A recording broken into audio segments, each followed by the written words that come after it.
நாடு திரும்பிய சுபன் கில். ஒழுங்கு நடவடிக்கைதான் காரணமா? அவரே வெளியிட்ட பதிவு. வாங்க விரிவான தகவல்களை பார்க்கலாம். 9வது T20 உலகக்கோப்பை கிரிக்கெட் தொடர் தற்போது சூப்பர் 8 சுற்று கட்டத்தை எட்டியிருக்கிறது.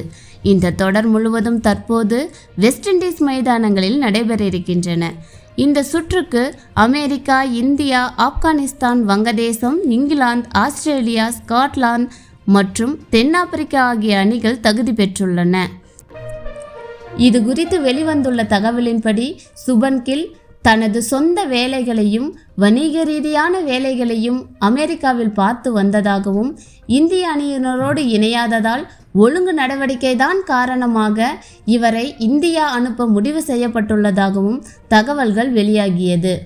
இந்த சூழ்நிலையில் இந்திய அணியின் பேட்டிங் பயிற்சியாளர் விக்ரம் ரத்தோர் கூறும் பொழுது, அமெரிக்காவில் முதல் சுற்றில் விளையாடும் போது 4 வீரர்கள் தேவைப்பட்டதாகவும், தற்போது அடுத்த சுற்றுக்கு இந்திய அணி சென்றுள்ளதால் 2 வீரர்கள் மட்டுமே போதும் என்று முடிவு செய்யப்பட்டதால் சுபன் கில் மற்றும் ஆவேஸ் கான் ஆகியோரை இந்தியா திரும்ப அனுப்ப முடிவு செய்யப்பட்டுள்ளதாகவும் கூறியிருக்கிறார்.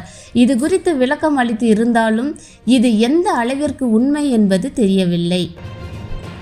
இந்த சூழ்நிலையில் தற்போது சுபன் கில் தனது சமூக வலைதளத்தில் ரோஹித் சர்மா மற்றும் அவரது மகளோடு இருக்கும் புகைப்படத்தை வெளியிட்டு, நானும் ஷமியும் ரோஹித் சர்மாவிடமிருந்து ஒழுக்கங்களை கற்றுக்கொள்கிறோம் என்று பதிவிட்டிருக்கிறார்.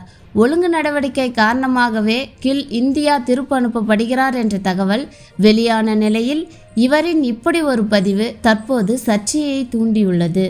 உண்மையாகவே 2 வீரர்கள் போதும் என்ற மனநிலையில் இந்திய நிர்வாகம் எப்படி ஒரு முடிவை எடுத்ததா, அல்லது சுபன் கில் நிஜமாகவே ஒழுங்கு நடவடிக்கை காரணமாக திருப்பி அனுப்பப்படுகிறாரா என்பது குறித்த உறுதியான தகவல்கள் இன்னும் வெளிவரவில்லை. ஒரு முக்கியமான சுற்றை இந்திய அணி தற்போது விளையாடவிருக்கும் நிலையில் இந்திய அணியின் நட்சத்திர பேட்ஸ்மேன் தற்போது அணியை விட்டு வெளியேற இருப்பது இந்திய அணிக்கு சற்று பின்னடைவாகவே பார்க்கப்படுகிறது. எது எப்படி இருப்பினும் இந்திய அணி உலகக்கோப்பையை கைப்பற்றும் என்று ரசிகர்கள் எதிர்பார்க்கப்படுகின்றனர்.